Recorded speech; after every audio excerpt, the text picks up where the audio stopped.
नमस्कार मु क्लेमंत भाई मोर प्रत्याशा यूट्यूब सुसमाचार चैनल को समस्त को स्वागत करुअछि। Praise the Lord. पुणी थरे प्रेज द लॉर्ड। यही चैनल मु अनेक दिन पूर्वर खोली थिली किंतु एथिरे स्टडी अपलोड करबा पई मोर सुविधा नथिला, समय पाउ नथिली एवं आज मोर प्रथम एपिसोड प्रत्याशा यूट्यूब चैनल रो प्रथम एपिसोड मु अपलोड करुछि एवं एही स्टडी को आपण मानक समस्त को स्वागत करुछि। ख्रीस्टन मोर प्रिय भाई बहन माने आरबीएफ रे दीर्घ 3 वर्ष रो सेवा कार्य पर मु निजर ए चैनल खोलिबा पई प्रार्थना कली, कारण आरबीएफ रो मोर अनेक स्टडी अध्ययन प्रिय भाई भणी माने अछंती से मानको पाई बोली मु आउ निजस्व गुटे यूट्यूब चैनल खोलिबा को पड़िला। हाँ मु आशा करूछि ही चैनल द्वारा आपण माने समस्ते परमेश्वरंकर वाक्यर गभीर रहस्य गुड़ाक जानी पारिबे। आ विशेष करी ए चैनल रे आमे अन्य चैनल गुड़ी करे जेपरी विभिन्न प्रकार सुसमाचार गप आकार कहानी आकार एलेगोरिकल मेसेज गुड़ा को आपण माने जो शुणुचंती एठारे सेमती शुणिबे नाही।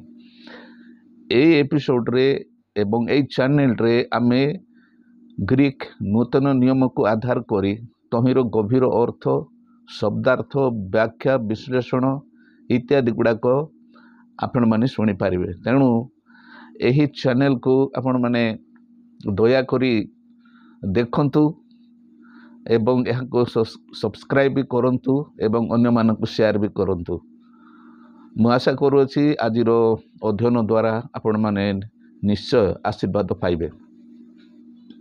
आसंतु आमे विलंब न करी आज दिन एपिसोड को आरंभ करिबा। आजिर एपिसोड जहाँ छी तार शीर्षक हबो प्रत्याशा। मो जो चैनल नाम देइछि प्रत्याशा, आजिर अध्ययन मध्य प्रत्याशा इंग्राजी रे ताकू होप बोली कहा जाए, यार अन्य शब्द भी अच्छी आशा बोल के होप आशा प्रत्याशा एवं यही गभीर अध्ययन को आपण मानक पुणी थोड़े स्वागत करुछि। आसंतु आमे यही अध्ययन को आगु बढ़ेबा निमंते गोटे शास्त्रांश पाठ करिबा। जदि आपणकर बाइबल अच्छी पाखरे ताहेले आपण प्रथम पितर 1:21 पद आपण निज बाइबल रे देखंतु। मु एथिरे ताहा पाठ करूछि, आपण माने दया कर शुणंतु। जो परमेश्वर ताहाको मृत मानक मध्यरु उठाई गौरवान्वित करियछंती सेही परमेश्वरଙ୍କ ठारे तुमे माने ताहाको द्वारा विश्वास करूछ। तेणु तुम मानकर विश्वास ओ प्रत्याशा परमेश्वरଙ୍କ ठारे रहिछि। प्रथम पितर 1:21 पद। ख्रीष्टरे प्रिय भाई भणी माने आसंतु आमे एही शास्त्रांश को ग्रीक नूतन नियम ग्रीक रे एही शास्त्रांश को किभଳି लेखा जाइछि मु पाठ करिबि, आपण माने दया करि ताहा शुणंतु। जदि आपण किछि जानि चंदी ताहले आपण को एहा अधिक उत्साहित करिबो एवं आपण खुशी हेबे। एठारे एबोरे लेखा जाइछि टोस डी आउटु पिस्टुस एस थेअन्टन एगेरान्टा आउटन एक नेट्रन खाई डक्सान आउटो डोंटा ओस्टेट एन पिस्टिन हुमन खाई एलपिडा एई नाई एस थेअन ए बोरी लेखा है ग्रीक भाषा रे। ख्रीष्टन मोर प्रिय भाई भणी मान हेले ए शास्त्रांशर सारांश होउची परमेश्वर जीशु को मृत मानक मध्यरु उठाई गौरवान्वित करियछंती। आमे जहाँ जानिछु सही पुनरुत्थित जीशुंक माध्यम रे जणे पापी पिता को ठारे विश्वास करंती। हैला कि ତେଣୁ ପରିତ୍ରାଣ ନିମନ୍ତେ ପାପୀର ବିଶ୍ୱାସ ଓ ଅନନ୍ତ ଆନନ୍ଦର ପ୍ରତ୍ୟାଶା ପିତାଙ୍କ ଠାରେ ରହିଥାଏ। ଆମର ଲକ୍ଷ୍ୟ କରିବାର ବିଷୟ ଏଠାରେ ଆପଣ ନୂଆରେ ଏଠାରେ ଦେଖିପାରିବେ, ପରିତ୍ରାଣ ସହିତ ପ୍ରତ୍ୟାଶା। ପରିତ୍ରାଣ ସହିତ ପ୍ରତ୍ୟାଶା এই ଶାସ୍ତ୍ରାଂଶର ମୁଖ୍ୟ ବିଷୟ। କେବଳ ପରିତ୍ରାଣ ନୁହେଁ, ପରିତ୍ରାଣ ସହିତ ପ୍ରତ୍ୟାଶା ମଧ୍ୟ ସଂଯୁକ୍ତ ହୋଇକି ରହିଅଛି। ଆମେ ତାହା ତଳକୁ ଅଧ୍ୟୟନ କରିବା। ହେଲେ ସେ ସମୟରେ କ'ଣ ହେଉଥିଲା, ରୋମାନ ମାନଙ୍କର ଭୟଙ୍କର ତାଡ଼ନା ସମୟରେ ବିଶ୍ୱାସରେ ସ୍ଥିର ରହିବା ସକାଶେ ପିତର ଆଦ୍ୟ ମଣ୍ଡଳୀର ଜିହୁଦୀ ଏବଂ ଗ୍ରୀକ୍ ଉଭୟ ମିଶ୍ରିତ ଖ୍ରୀଷ୍ଟିଆନ ମାନଙ୍କୁ ଉତ୍ସାହିତ କରି ଏହି ପତ୍ର ଲେଖନ୍ତି, ଯାହା ଆଜିର ଖ୍ରୀଷ୍ଟିଆନ ମାନଙ୍କ ପାଇଁ ମଧ୍ୟ ଜୀବନ ଓ ପ୍ରେରଣାଦାୟକ ଅଟେ। ଖ୍ରୀଷ୍ଟିଆନ ମୋର ପ୍ରିୟ ଭାଇ ଭଉଣୀମାନେ, ଏହି ଶାସ୍ତ୍ରାଂଶର ଉଦ୍ଦେଶ୍ୟ, ପ୍ରଥମ ପିତର ପୁସ୍ତକର ଉଦ୍ଦେଶ୍ୟ ଓ ସାରାଂଶ ହେଉଛି ଏତିକି। ଆଉ ସେ ସମୟରେ ଯେଉଁ ତାଡ଼ନା ହେଉଥିଲା, ସେ ତାଡ଼ନାରେ ବିଶ୍ୱାସୀମାନେ କିଭଳି ଦୃଢ଼ ଭାବରେ ରହିପାରିବେ, ବିଶ୍ୱାସରେ ଦୃଢ଼ୀଭୂତ ହୋଇକି ରହିପାରିବେ, ସେଥିପାଇଁ ପ୍ରଥମ ପିତର ପ୍ରଥମ ଦ୍ୱିତୀୟ ପତ୍ରରେ ଉତ୍ସାହିତ କରି ତାଙ୍କର ବିଶ୍ୱାସୀମାନଙ୍କୁ ଲେଖିଅଛନ୍ତି। ଏବଂ ଯଦି ଆମେ ଆଜିର କଣ୍ଟେକ୍ସଟରେ ଦେଖିବା, ତାହେଲେ ଆଜି ମଧ୍ୟ ଆମେ ବିଭିନ୍ନ ପ୍ରକାର ତାଡ଼ନାରେ ଆମେ ଦୁଃଖ ଭୋଗ କରିଥାଉ ଏବଂ ପିତରଙ୍କର ସେମାନଙ୍କୁ ଏ ଯେଉଁ ସାନ୍ତ୍ୱନା ଦେଇଅଛନ୍ତି, ସେଇ ସାନ୍ତ୍ୱନା ଆଜି ମଧ୍ୟ ଆମମାନଙ୍କ ପାଇଁ ପ୍ରଯୁଜ୍ୟ ଅଟେ। ପ୍ରେଜ୍ ଦ ଲର୍ଡ। ଆସନ୍ତୁ ଆଗକୁ ବଢ଼ିବା। ବିଶ୍ୱାସ ଓ ପ୍ରତ୍ୟାଶା, ହେଲା କି, ଏହାର ଭିତ୍ତିମୂଳ ହେଉଛି ଖ୍ରୀଷ୍ଟଙ୍କ ପୁନରୁତ୍ଥାନ। ପ୍ରଥମ ପିତର 1:21 ପଦ ଅନୁସାରେ, ନାଇଁ କି, ଏହାର ଭିତ୍ତିମୂଳ ବିଶ୍ୱାସ ଏବଂ ପ୍ରତ୍ୟାଶାର ଭିତ୍ତିମୂଳ ଫାଉଣ୍ଡେସନ ଇଡ୍ରୁମା, ଗ୍ରୀକରେ ତାକୁ ଇଡ୍ରୁମା କୁହାଯାଏ। ଖ୍ରୀଷ୍ଟଙ୍କ ପୁନରୁତ୍ଥାନ ବା ଏନାସ୍ଥାସେ, ଗ୍ରୀକରେ ପୁନରୁତ୍ଥାନ ବା ଏନାସ୍ଥାସେ, ତାହା ପରମେଶ୍ୱର ନିଜ ପୁତ୍ରଙ୍କ ବଳିଦାନ ଦ୍ୱାରା ପାପୀର ପରିତ୍ରାଣ ନିମନ୍ତେ ଆପଣା ମହାଶକ୍ତିରେ ସାଧନ କରିଅଛନ୍ତି। ପ୍ରଭୁ ଯୀଶୁଖ୍ରୀଷ୍ଟଙ୍କର ବଳିଦାନ ଏବଂ ତତ୍ପରେ ପରମେଶ୍ୱର ତାଙ୍କର ମହାଶକ୍ତି ଦ୍ୱାରା ପାପୀଙ୍କ ନିମନ୍ତେ ଏହି ପୁନରୁତ୍ଥାନର ଭିତ୍ତିମୂଳ ସାଧନ କରିଅଛନ୍ତି। ଖ୍ରୀଷ୍ଟଙ୍କର ପୁନରୁତ୍ଥାନ ହେଉଛି ବିଶ୍ୱାସ ଏବଂ ପ୍ରତ୍ୟାଶାର ଭିତ୍ତିମୂଳ।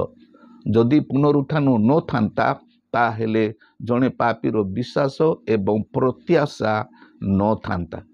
ହୋଇପାରେ ଆପଣ ବିଶ୍ୱାସ ବିଷୟରେ ଜାଣିଛନ୍ତି ଅଧିକ ଏବଂ ପ୍ରତ୍ୟାଶା ଆପଣଙ୍କୁ ଆଜି ଆପଣଙ୍କୁ ନୂଆ ଲାଗିବ।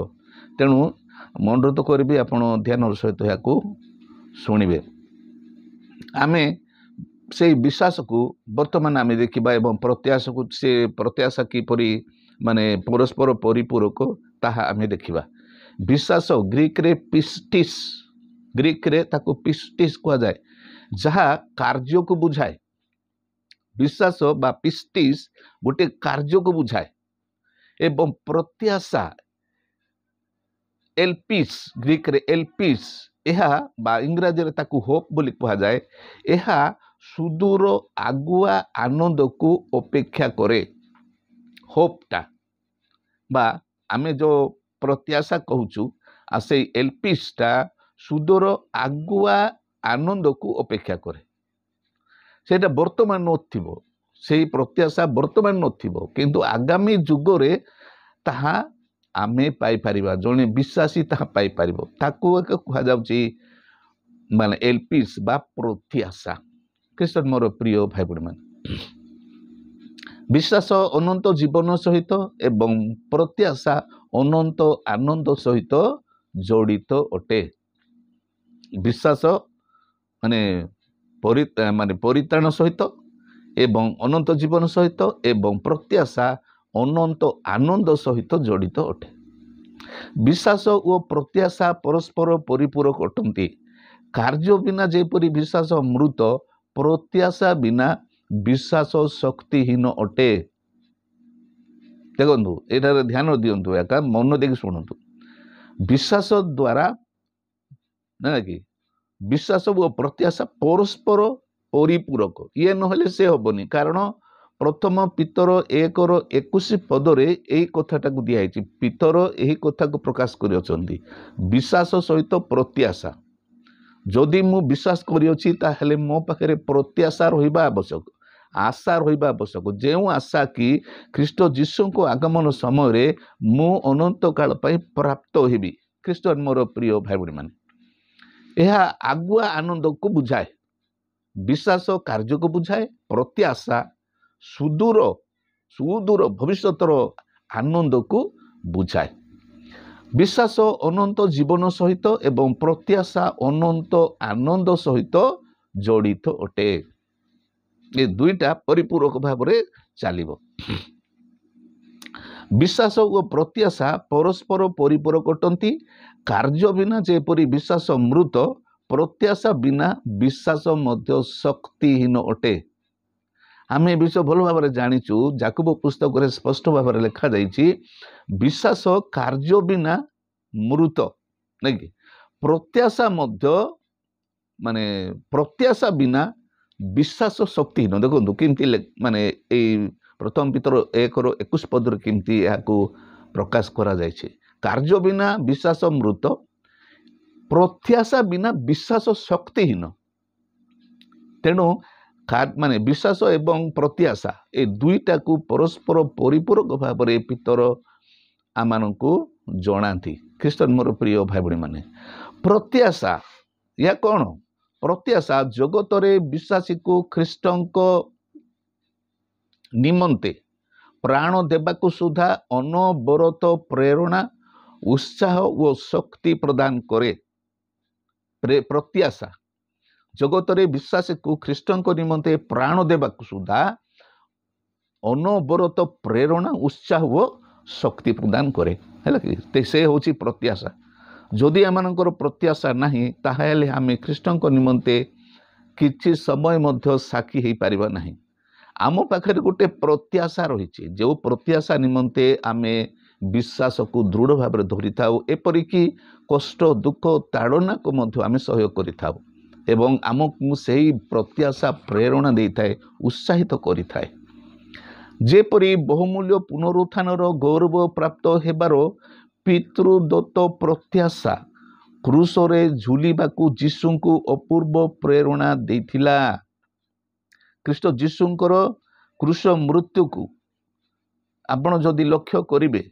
ताहेले जने मनुष्य हिसाब रे प्रभु जीशु ख्रीष्ट जने मनुष्य हिसाब रे भयंकर क्रूस जंत्रणा भोग कले हैला कि तेबे जने मनुष्य हिसाब रे एते बड़ भयंकर क्रूस मृत्यु माने सम्मुखीन हेबा पई प्रभु जीशु काहेकि उत्साहित होइथिले नाई तहिर माने सूत्र होची से ता पाखरे प्रत्याशा थिला परमेश्वर तांको जो प्रतिज्ञा करथिले आपण पुरातन नियम को जदि देखिबे असे पुस्तक रे अन्य जगह रे आपण देखिबे यीशु ख्रीष्ट को तृतीय दिन रे उठाइबार जीवित करिवार प्रतिज्ञा परमेश्वरଙ୍କର अछि परमेश्वर प्रभु यीशु ख्रीष्ट को एही प्रत्याशा देइथिले यार सरल भाषा रे जो जदि आमे कहिबा ताहेले प्रभु यीशु ख्रीष्ट से बुझुथिले जानिथिले निश्चित थिले जे जदि मु भयंकर क्रूस मृत्यु भोग करिवि तथापि मध्य तृतीय दिन रे मु जीवित हेबि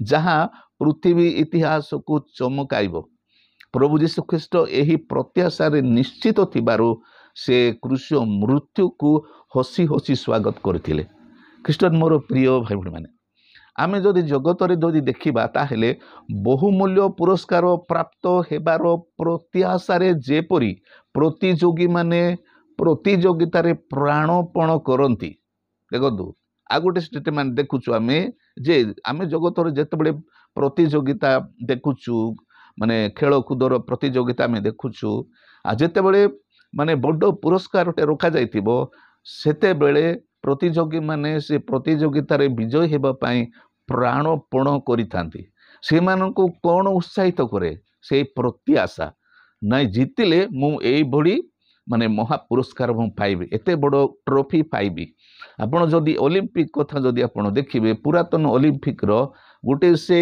माने जीत पत्रर मुकुट पाइबा पाई से माने दीर्घ वर्ष साधना करुथिले एवं से दिन से माने प्राणपण करी दौड़ुथिले। ख्रीष्टान मोर प्रिय भाई भणी माने ठीक सही परी जीशु को आगमन समय रूपांतरित हेबार महागौरव प्राप्त हेबार प्रत्याशा विश्वासी को जगतर दुख जंत्रणा निंदा अपमान परीक्षा और ताड़ना इत्यादि सह्य करने को माने अदम्य साहस प्रेरणा उत्साह और शक्ति प्रदान करे। विश्वासी को आमनकर प्रति माने प्रत्याशा कौन अच्छी जीशुख्रीष्ट आगमन समय रूपांतरित हेबार महागौरव प्राप्त हेबार प्रत्याशा आमर प्रत्याशा रही जे जीशुख्रीष्ट आसबे एवं से मुहूर्त तुरी बाजिबा समय आमे आखिर पलक मध्य रूपांतरित हेबा ये मांसमय शरीर आमर नथिबो। ख्रीष्टान मोर प्रिय भाई भणी माने एवं विश्वासी को जगतर दुख जंत्रणा निंदा अपमान परीक्षा ताड़ना इत्यादि सहाय करने को सेतिपाई अदम्य साहस प्रेरणा व उत्साह और शक्ति प्रदान करिथाए प्रत्याशा। जदि प्रत्याशा नथिबो ताहेले जने प्रतियोगी प्रतियोगितारे प्राणपण करिबो नाही। जदि पुरस्कार प्रत्याशा नथिबो ताहेले माने प्रतियोगी माने से परि परिश्रम करती नहीं एवं पास हेबार उत्तीर्ण हेबार जदि प्रत्याशा नथिबो ताहेले जने छात्र दिन राति कठिन परिश्रम करिबो नाही। ख्रीष्टान मोर प्रिय भाई भणी माने तेणु प्रत्याशा बिना विश्वास लवण शून्य खाद्य परी खाद्य रंधाई भल मसला तेल देकी रंधाई किंतु सेठे लवण नथिबो आ से खाद्य जेपरी असार ठीक से परी प्रत्याशा बिना आमानकर विश्वास लवण शून्य खाद्य परी अटे एवं महक नथिबा फूल परीटीए अटे। सुंदर फूलटी थिबो किंतु तहिरे महक नथिबो ठीक सेमिति प्रत्याशा नथिबा विश्वास ध्यान दियंतु याको प्रत्याशा नथिबा विश्वास मध्य ठीक सेही परी एवं जदि प्रत्याशा विषय आम जानी नथिबा ताहेले आमानकर विश्वास दृढ़ रही पारिबो नाही स्थिर रही पारिबो नाही आमे तुरंत आम विश्वास को हराइबा। ख्रीष्टान मोर प्रिय भाई भणी माने एवं पुरातन नियमर आद्य मंडलीर विश्वासी माने सही प्रत्याशा को नहीं से माने बंचिथिले एपरिकी निजर प्राण सुधा से माने उत्सर्ग करथिले एवं आज मध्य ताहा चालिछि। ख्रीष्टान मोर प्रिय भाई भणी माने तेणु विश्वासी माने आपण मु प्रत्याशा विषय स्पष्ट भाव जानिबा सहित ताहाकु मूलधन करी जीशु को आगमन निमंते प्रस्तुत रहिबा आवश्यक।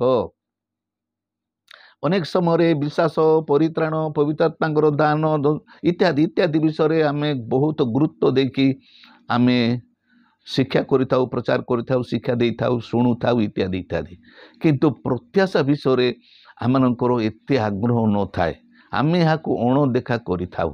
ख्रीष्टरे मोर प्रिय भाई भणी माने तेणु प्रत्याशा आमानक पाई परित्राण सहित विश्वास सहित अंगांगी भाव जड़ित अच्छी शास्त्र रे ताहा आमानक पाई प्रमाणित करा जायछि। पितर ताहा पत्र द्वारा आमानक जणाइछन्ति जदि विश्वास करूछ ताहेले प्रत्याशा तुम पाखरे रहिछि से प्रत्याशा विषय प्रत्येक विश्वासी जानिबा आवश्यक। ख्रीष्टान मोर प्रिय भाई भणी माने आसतु आगक बढ़िबा। वर्तमान आमे प्रत्याशा को माने विश्वास एवं प्रत्याशा ये दुईटा परिपूरक आमे दुईटा जाक आमे अध्ययन करि परिबानी। आमे विश्वास को आमे बहुत थर आमे अनेक विश्वास विषय आमे अध्ययन करिछु किंतु आज आमे फोकस करिबा प्रत्याशा को हेले होप को। प्रत्याशा ये ग्रीक भाषा रे याकू एल्पिस कहा जाए।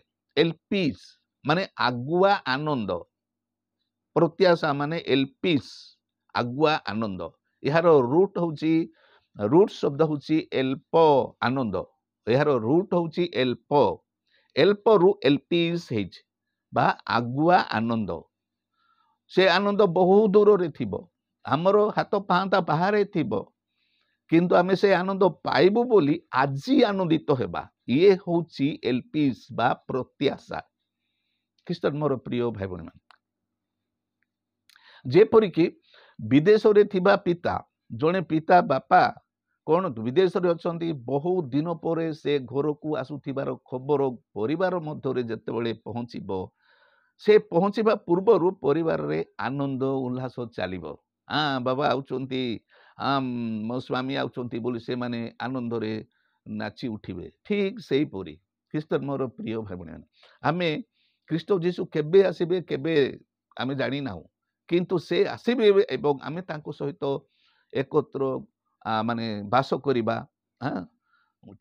ତାଙ୍କ ସହିତ ଆମେ ଏକତ୍ର ବାସ କରିବା। ଏହି ଆନନ୍ଦରେ ଆମେ ବର୍ତ୍ତମାନ ଆନନ୍ଦିତ ହେଉଛୁ ଏବଂ এই ପରିସ୍ଥିତିରେ ଜଗତରେ ଆମେ ସମ୍ମୁଖୀନ ହେଉଥିବା ଦୁଃଖ କଷ୍ଟ ନିନ୍ଦା ଅପମାନ ଏଗୁଡ଼ାକୁ ଆମେ ଅଣଦେଖା କରୁଛୁ, ଆମେ ମାନେ କିଛି ଭାବୁନାହୁଁ, କିଛି ତାହାକୁ ଆମେ ମାନେ ମନେ କରୁନାହୁଁ, ଆମେ ସବୁ ସହ୍ୟ କରୁଛୁ। ଖ୍ରୀଷ୍ଟନ ମୋର ପ୍ରିୟ ଭାଇ ଭଉଣୀମାନେ, ବିଶ୍ୱାସୀ ଯୀଶୁଙ୍କ ଆଗମନ ବେଳେ ତାଙ୍କ ସହିତ ମିଳିତ ହୋଇ ଅନନ୍ତ ରାଜ୍ୟରେ ପ୍ରବେଶ କରିବାର ଭରପୁର ଆଗୁଆ ଆନନ୍ଦ ପାଆନ୍ତି। ବିଶ୍ୱାସୀ ଆପଣ ମୁଁ ପୃଥିବୀର ଯେତେ ବି ବିଶ୍ୱାସୀ ମାନେ ଅଛନ୍ତି ସେମାନଙ୍କର ପ୍ରତ୍ୟାଶା ହେଉଛି ପ୍ରଭୁ ଯୀଶୁ ଖ୍ରୀଷ୍ଟ ଆସିବେ। ଆଚ୍ଛା, ଆପଣ ଚିନ୍ତା କରନ୍ତୁ, ଯଦି ପ୍ରଭୁ ଯୀଶୁ ଦ୍ୱିତୀୟବାର ଆସିବାର ମାନେ ବିଷୟଟାକୁ ଯଦି ଆମେ ବାଇବଲରୁ କାଢ଼ିଦେବା, ଆମ ବିଶ୍ୱାସରୁ ଯଦି କାଢ଼ିଦେବା, ବାହାର କରିଦେବା, ତାହେଲେ ଆମ ପାଖରେ ଆଉ କ'ଣ ରହିବ? କିଛି ରହିବନି। ପରମେଶ୍ୱରଙ୍କ ଅନୁଗ୍ରହ, ପରମେଶ୍ୱରଙ୍କର ଦୟା, ଆମମାନଙ୍କର ପାପ କ୍ଷମା, ଆମମାନଙ୍କର ପରିତ୍ରାଣ, ପବିତ୍ରତାଙ୍କର ଦାନ ଇତ୍ୟାଦି ଇତ୍ୟାଦି ଯାହା ସବୁ ସୁସମାଚାର ନାଇଁ କି, ଆମକୁ କୌଣସି କାମରେ ଲାଗିବ ନାହିଁ ଯଦି ପ୍ରଭୁ ଯୀଶୁ ଖ୍ରୀଷ୍ଟ ଆସିବାର ଯଦି ନାହିଁ ବୋଲି। ତେଣୁ ପ୍ରଭୁ ଯୀଶୁ ଖ୍ରୀଷ୍ଟ ଆସିବାର ଯୋଉ ଆନନ୍ଦ ଆମମାନଙ୍କ ପାଇଁ ସୁରକ୍ଷିତ ରଖାଯାଇଛି, ତହିଁର ପ୍ରତ୍ୟାଶା ବା ତାହା ଆଶା କରିକି ଆମେ ଜୀବନ ଯାପନ କରୁଛୁ। ଖ୍ରୀଷ୍ଟନ ମୋର ପ୍ରିୟ ଭାଇ ଏବଂ ଭଉଣୀମାନେ, ସେହି ଆନନ୍ଦର ପ୍ରତ୍ୟାଶା ବା ଆଶା ପାପୀ ଯୀଶୁଙ୍କ ଠାରେ ବିଶ୍ୱାସ କରି ପାପ କ୍ଷମା ପାଇବା ମୁହୂର୍ତ୍ତ ଠାରୁ ଆରମ୍ଭ ହୋଇଥାଏ। ଦେଖନ୍ତୁ, ସେ ପ୍ରତ୍ୟାଶା କେତେବେଳେ ଜାଗ୍ରତ ହବ, ଆମ ହୃଦୟରେ କେତେବେଳେ ସୃଷ୍ଟି ହବ? ପରମେଶ୍ୱର ପବିତ୍ର ଆତ୍ମା ସେହି ପ୍ରତ୍ୟାଶା ଆମ ଅନ୍ତଃକରଣରେ କେତେବେଳେ ରୋପଣ କରିବେ? ଯେତେବେଳେ ଆମେ ଯୀଶୁଙ୍କୁ ବିଶ୍ୱାସ କରିବା। ଆମର ପ୍ରଭୁ ମୁକ୍ତିଦାତା ରୂପେ ଯେଉଁ ସମୟରେ ଆମେ ଯୀଶୁଙ୍କଠାରେ ବିଶ୍ୱାସ କରିବା, ହୃଦୟରେ ତାକୁ ପ୍ରଭୁ ତ୍ରାଣକର୍ତ୍ତା ରୂପେ ଗ୍ରହଣ କରିବା, ଠିକ୍ ସେଇ ମୁହୂର୍ତ୍ତରେ ଆମମାନଙ୍କର ପ୍ରତ୍ୟାଶା ମଧ୍ୟ ରୋପିତ ହବ, ଅଙ୍କୁରିତ ହବ। କିନ୍ତୁ ବିଶ୍ୱାସୀ ତାହା ଜାଣିବା ଆବଶ୍ୟକ। ଅନେକ ସମୟରେ ବିଶ୍ୱାସ ଦ୍ୱାରା ପରିତ୍ରାଣ ପାପ କ୍ଷମା ପାଇକି ଆମେ ଆନନ୍ଦିତ ହୋଇଥାଉ, ଆମେ ସବୁ ବ୍ୟସ୍ତ ହୋଇଥାଉ ଏବଂ ପ୍ରଭୁଙ୍କ ପାଇଁ ସାକ୍ଷୀ ହେଇଥାଉ, କିନ୍ତୁ ପ୍ରତ୍ୟାଶାକୁ ଆମେ ଅଣଦେଖା କରିଥାଉ। ପ୍ରତ୍ୟାଶା ଯେ ତା ସହିତ ସମାନ୍ତର ଭାବରେ ଚାଲିଛି, ଆମ ପାଇଁ ସେ ପ୍ରତ୍ୟାଶା ପରମେଶ୍ୱର ପ୍ରତିଜ୍ଞା କରିଅଛନ୍ତି, ସେହି ପ୍ରତ୍ୟାଶା ବିଷୟରେ ଆମେ ଏତେ ଗୁରୁତ୍ୱ ଦେଇନଥାଉ। ମୁଁ ଅନେକ ବର୍ଷ ପର୍ଯ୍ୟନ୍ତ ଏ ବିଷୟ ଜାଣିନଥିଲି, ଖ୍ରୀଷ୍ଟନ ମୋର ପ୍ରିୟ ଭାଇ ଭଉଣୀମାନେ, ଏବଂ ମୁଁ ମନେ ମନେ ଭାବୁଥିଲି ଏତେ କଷ୍ଟ ମୋ ପାଇଁ, ଏତେ ତାଡ଼ନ ଆସିଲା, ଏତେ ମୋତେ ଅତ୍ୟାଚାର କରାଗଲା, ହେଲେ ସେତେବେଳେ ମୁଁ କାହିଁକି, କୋଉ କାରଣ ପାଇଁ ମୁଁ ଏସବୁ ବିଷୟ ସହ୍ୟ କରିପାରୁଥିଲି ଏବଂ ଅନ୍ୟମାନଙ୍କୁ ଦେଖୁଥିଲି। ମୁଁ 2008ରେ ଅନେକ ଭାଇ ଭଉଣୀମାନେ ନିଜର ଜୀବନ ଦେଲେ ଏବଂ ସେତେବେଳେ ମୁଁ ବୁଝିପାରିଲି ଯେ ସେମାନଙ୍କ ପାଖରେ ଗୋଟେ ପ୍ରତ୍ୟାଶା ଥିଲା, ଆଶା ଥିଲା ଯେ ମୁଁ ମଲେ ମଧ୍ୟ ମୋ ପ୍ରଭୁ ଆସିବା ସମୟରେ ମୁଁ ପୁନରୁତ୍ଥିତ ହେବି, ରୂପାନ୍ତରିତ ହେବି ଏବଂ ମୋ ପ୍ରଭୁଙ୍କ ସହିତ ମୁଁ ଅନନ୍ତ କାଳ ବାସ କରିବି। ଖ୍ରୀଷ୍ଟନ ମୋର ପ୍ରିୟ ଭାଇ ଭଉଣୀମାନେ, ଏଇଟା ହେଉଛି ସେଇ ପ୍ରତ୍ୟାଶା। ତେଣୁ ଆମେ ବିଶ୍ୱାସରେ ବଞ୍ଚିବା ସମୟରେ ଏହି ପ୍ରତ୍ୟାଶାକୁ ମଧ୍ୟ ସମାନ୍ତର ଭାବରେ ବିଚାର କରିବା ଏବଂ ସେ ପ୍ରତ୍ୟାଶାକୁ ଜାଣିବା ଏବଂ ପ୍ରତ୍ୟାଶାକୁ ଦୃଢ଼ ଭାବରେ ଧରିବା ଆମମାନଙ୍କର ପରମ କର୍ତ୍ତବ୍ୟ। ପ୍ରେଜ୍ ଦ ଲର୍ଡ। ଆଚ୍ଛା, ବର୍ତ୍ତମାନ ଆମେ ଦେଖିବା ବାଇବଲରେ ପ୍ରତ୍ୟାଶା, ହୋପ୍, ଇଂରାଜୀରେ ହୋପ୍ ବୋଲି କୁହାଯାଏ। ବାଇବଲରେ এই ପ୍ରତ୍ୟାଶାକୁ କେମିତି ବ୍ୟବହାର କରାଯାଇଛି ଆଉ ଓଡ଼ିଆ ବାଇବଲରେ କେମିତି ବ୍ୟବହାର କରାଯାଇଛି ସେ ବିଷୟରେ ଆମେ ଦୁଇଧାଡ଼ି ଦେଖିବା। ଏହି ଶବ୍ଦ କେଜେବି ବାଇବଲରେ 48ଟି ପଦରେ 54 ଥର ଲେଖାଯାଇଛି।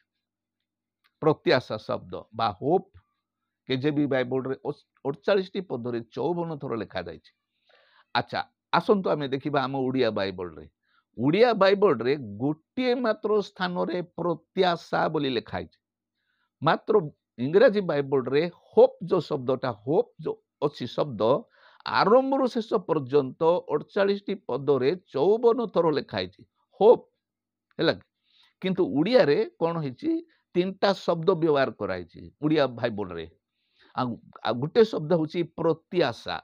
आउ बाइबल रे नूतन नियम रे गोटे मात्र स्थान रे प्रत्याशा व्यवहार कराई आउ ता होछि प्रेरित 26:6 एवं 6टी स्थान रे आशा बोली व्यवहार कराई आशा एवं अन्य सब स्थान रे भरोसा बोली अनुवाद करा जायछि भरोसा। देखंतु होप गोटे शब्द इंग्रजी भाषा रे एवं ग्रीक भाषा रे एल्पिस को गोटे माने गोटे शब्द व्यवहार कराउछि सबु जाक स्थान रे सबु पद रे।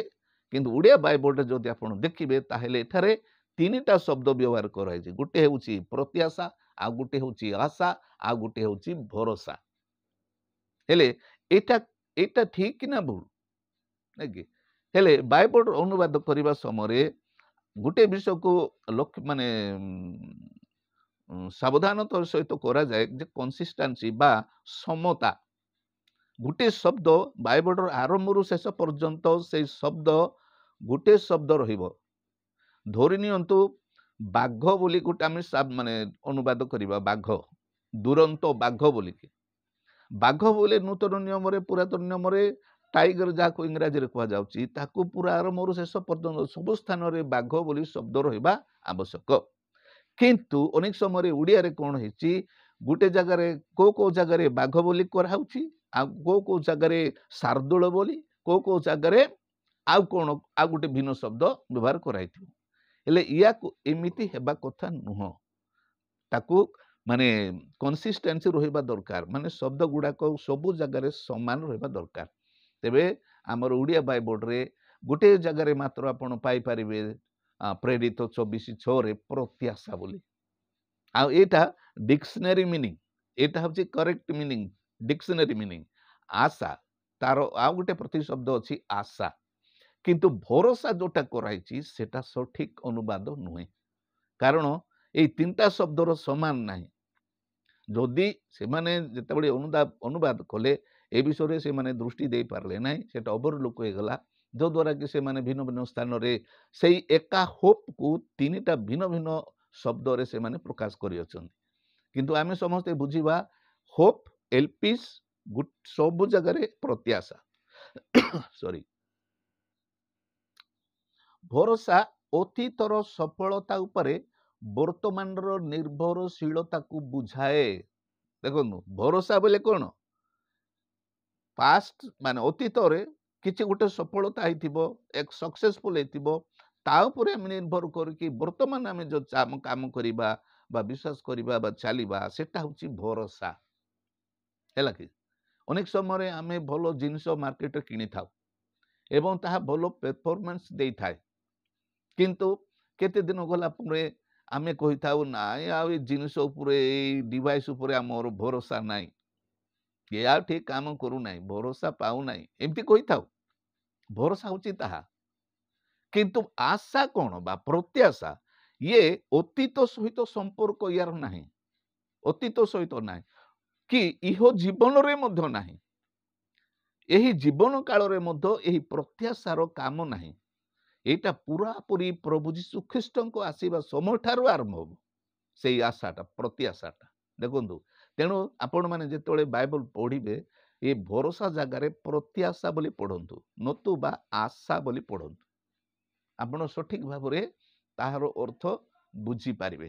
ख्रीष्टन मोर प्रिय भाई बंग भणी माने परित्राण तो सहित संयुक्त थिबा एही प्रत्याशा केबे तुटे नाही परित्राण सहित बा विश्वास सहित ए जो प्रत्याशा जो परिपूरक भाव रे थाए आमे विश्वास द्वारा परित्राण पाई थाउ एवं परित्राण सहित आमानकर प्रत्याशा समांतर भाव रे गति करि थाए समांतर आग पछ होई न थाए समांतर भाव रे विश्वास परित्राण एवं प्रत्याशा समांतर भाव रे गति करि थाए जो द्वारा कि आमे ख्रीष्टन को पाए ଦୃଢ଼ ସାକ୍ଷ୍ୟ ବହନ କରି ଜୀବନ ଯାତ୍ରା କରିଥାଉ। ଖ୍ରୀଷ୍ଟରେ ମୋର ପ୍ରିୟ ଭାଇ ଭଉଣୀମାନେ, ପରିତ୍ରାଣ ସହିତ ତାହା ସର୍ବଦା ସମାନ୍ତର ଭାବରେ ଗତି କରେ। ତେଣୁ ପରିତ୍ରାଣକୁ ଲଘୁ ଜ୍ଞାନ କରି ତାହା ହରାଇଲେ ପ୍ରତ୍ୟାଶା ମଧ୍ୟ ତାହା ସହିତ ହଜିଯାଏ। ଏଭ୍ରି 2:3 ଲେଖା ହେଇଛି। ଏହିପରି ମହାପରିତ୍ରାଣ ଯଦି ଆମେ ଅବହେଳା କରିବା, ନାଇଁ କି, ଆପଣ ପଢ଼ିବେ ତାକୁ ହେଲା। ଯଦି ପରିତ୍ରାଣକୁ ଯଦି ଆମେ ହରାଇବା, ତାହେଲେ ଆମମାନଙ୍କର ପ୍ରତ୍ୟାଶା ମଧ୍ୟ ତାହା ସହିତ ହଜିଯିବ।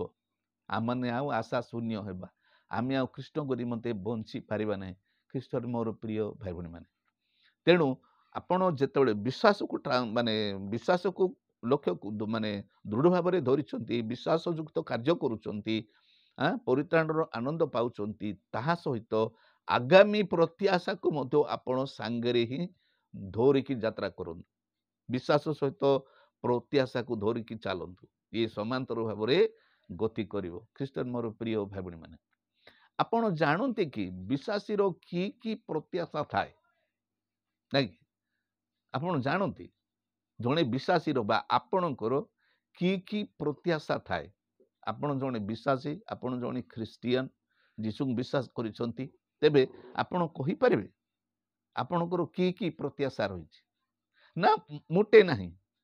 ଆଉ ଅନେକଙ୍କୁ ଯଦି ଆମେ ପଚାରିବା, ତାହେଲେ ସେମାନେ କହିବେ ପ୍ରତ୍ୟାଶା ବୋଲେ କ'ଣ ଆଜ୍ଞା ଆମେ ଜାଣିନ, ଆଶା ବୋଲେ କ'ଣ ଆମେ ଜାଣିନ, ଆଉ ଆମର ଆଶା କ'ଣ, ଆଉ କ'ଣ ଅଛି, ଆଉ ଅତି ହେଲେ ଆମେ ଯୀଶୁ ଆସିଲେ ଆମେ ସ୍ୱର୍ଗକୁ ଯିବୁ, ଏତିକି ଆଶା।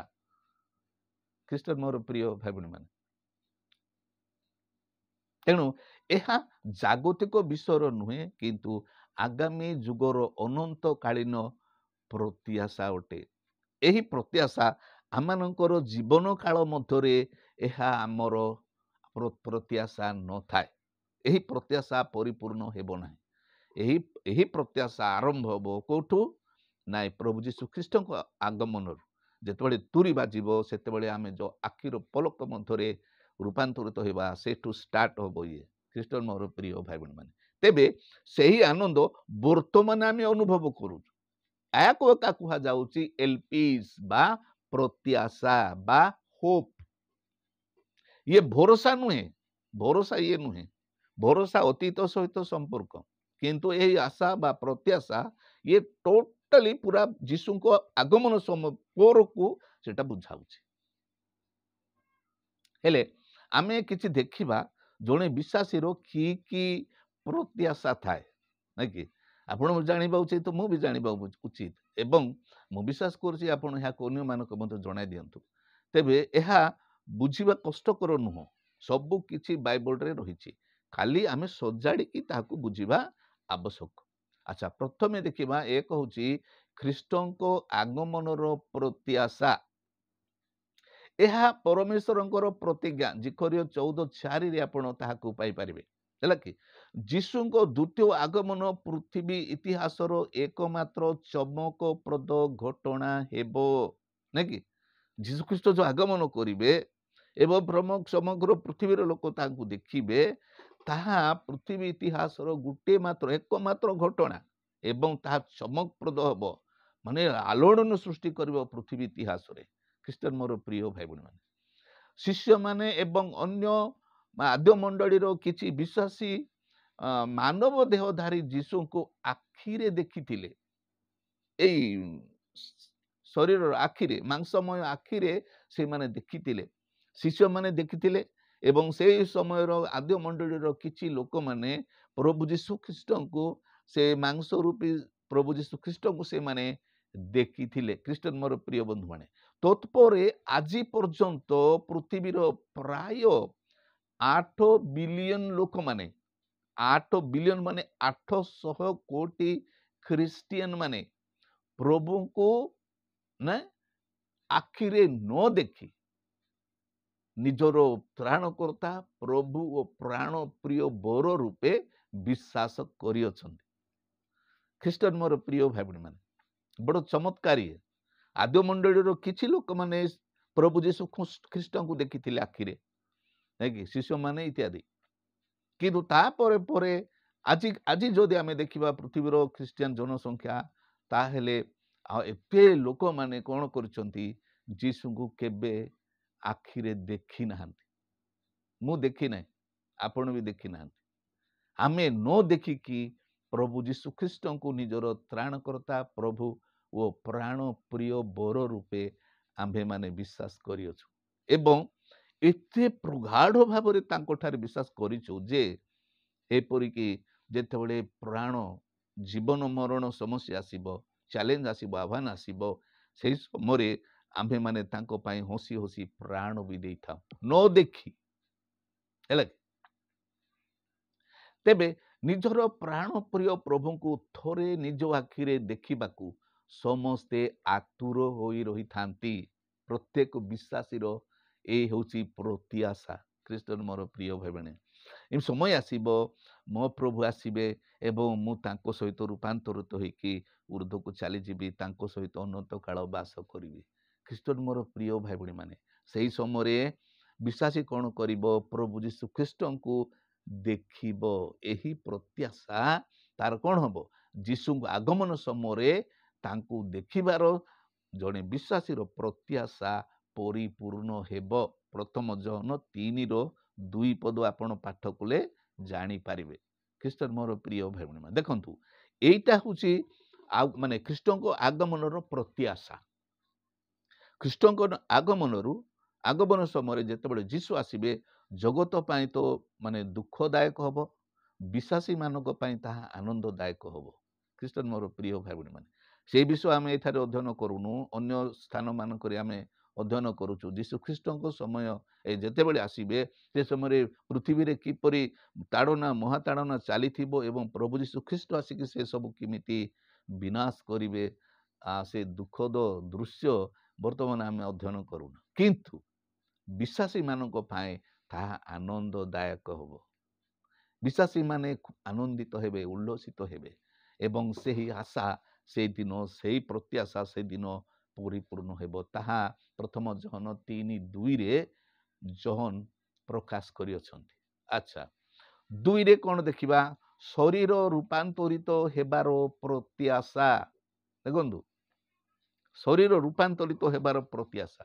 ପ୍ରଭୁ ଯୀଶୁ ଖ୍ରୀଷ୍ଟ ଆଗମନ ସମୟରେ ଆମର ଶରୀର ଯେ ଆଖିର ପଲକ ମଧ୍ୟରେ ରୂପାନ୍ତରିତ ହେବ, ଆମମାନଙ୍କର ଶାସ୍ତ୍ର ଆମମାନଙ୍କୁ ତାହା ମାନେ ପ୍ରକାଶ କରିଅଛି, ପ୍ରମାଣିତ କରିକି ଆମମାନଙ୍କୁ ମାନେ ନିଶ୍ଚିତ ଜ୍ଞାନ ଦେଇଅଛି, ନିଶ୍ଚିତତା ଦେଇଅଛି ଯେ ଆମେ ଆଇବ ଲେଖନ୍ତି, ମୁଁ ମାଂସହୀନ ହୋଇ ପ୍ରଭୁଙ୍କୁ ଦର୍ଶନ କରିବି।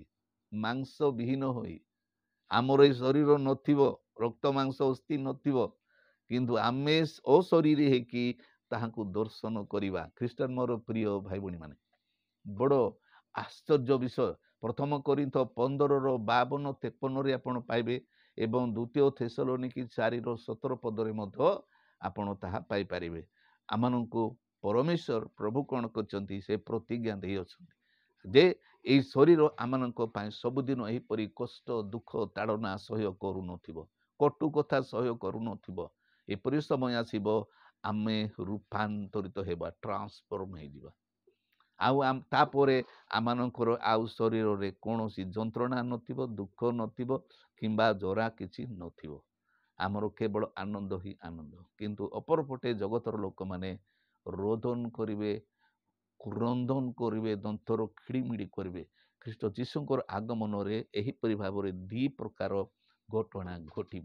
ଖ୍ରୀଷ୍ଟ ମୋର ପ୍ରିୟ ଭାଇ ଭଉଣୀ, ପ୍ରତ୍ୟେକ ବିଶ୍ୱାସୀ ଏହି ପ୍ରତିଜ୍ଞାର ପ୍ରତ୍ୟାଶାରେ ଜଗତର ଦୁଃଖ, ନିନ୍ଦା, ଅପମାନ, ତାଡ଼ନା ଇତ୍ୟାଦି ସହ୍ୟ କରନ୍ତି ଓ ପ୍ରଭୁଙ୍କ ନିମନ୍ତେ ମୃତ୍ୟୁକୁ ସୁଦ୍ଧା ଭୟ ନ କରି ପ୍ରଭୁଙ୍କୁ ଅପେକ୍ଷା କରିଥାନ୍ତି। ଖ୍ରୀଷ୍ଟ ମୋର ପ୍ରିୟ ଭାଇ ଭଉଣୀମାନେ, ଇଏ ବଡ଼ ମାନେ ଗୌରବପୂର୍ଣ୍ଣ ବିଷୟ ଆମମାନଙ୍କ ପାଇଁ ରହିଛି ଏବଂ ଶରୀର ରୂପାନ୍ତରିତ ହେବାର ଏହି ପ୍ରତ୍ୟାଶା ପ୍ରଭୁ ଯୀଶୁ ଖ୍ରୀଷ୍ଟ ଯେତେବେଳେ ଆସିବେ ସେତେବେଳେ ତାହା ପରିପୂର୍ଣ୍ଣ ହେବ। ପ୍ରେଜ୍ ଦ ଲର୍ଡ।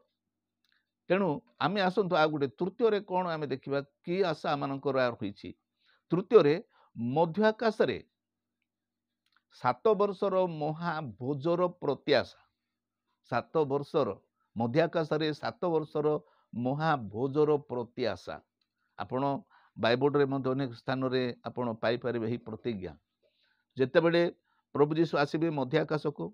ସେହି ସମୟରେ 7 ବର୍ଷ ପର୍ଯ୍ୟନ୍ତ ଏଠାରେ କ୍ଲେଶ ମହାକ୍ଲେଶ ହେବ, ପୃଥିବୀ ରୋଦନ କରିବ। ଖ୍ରୀଷ୍ଟିଆନ ମୋର ପ୍ରିୟ ଭାଇ ଭଉଣୀମାନେ, ସେହି ସମୟରେ 7 ବର୍ଷ ଧରି କ'ଣ କରିବେ? ବୀମା ବିଚାର ଓ ଯୀଶୁଙ୍କ ମୁକୁଟ ବିତରଣ ଉତ୍ସବ ହେବ ମଧ୍ୟ ଆକାଶରେ। ପୃଥିବୀ ମାନେ ଯୀଶୁ ମଧ୍ୟ ଆକାଶକୁ ଅବତରଣ କରି ମଣ୍ଡଳୀକୁ ପୃଥିବୀରୁ ଆପଣା ନିକଟକୁ ଉଠାଇ ନେବେ। ଯୋହନ 14:3 ଆମେ ତା ପାଠ କରୁଛୁ। ସେଠାରେ ପୃଥିବୀର ବିଭିନ୍ନ ଜାତି, ଭାଷାବାଦୀ ସମ୍ପ୍ରଦାୟ, ଗୋଷ୍ଠୀ ଇତ୍ୟାଦି ମଧ୍ୟରୁ ରୂପାନ୍ତରିତ ବିଶ୍ୱାସୀ ମାନେ ଏକତ୍ର ହୋଇଥିବେ। ଦେଖନ୍ତୁ, ସେଇ ସହଭାଗିତା, ସେଇ ଭୋଜ, ସେଇ ଯୋଉ ମଧ୍ୟ ଆକାଶରେ ଯୋଉ ସମଗ୍ର ପୃଥିବୀର ମାନେ ଆଦ୍ୟ ମଣ୍ଡଳୀରୁ ଆରମ୍ଭ କରି ଯୀଶୁଙ୍କ ଆଗମନ ପର୍ଯ୍ୟନ୍ତ ଯେତେ ସବୁ ବିଶ୍ୱାସ କରିଥିବେ, ପରିତ୍ରାଣ ପାଇଥିବେ ଇତ୍ୟାଦି, ସେମାନେ ସମସ୍ତେ ଏକତ୍ର ହେବେ ସେଠାରେ ମଧ୍ୟ ଆକାଶରେ। ଏବଂ ସେଠାରେ ଆମେ ପରସ୍ପରକୁ ଦେଖିବା।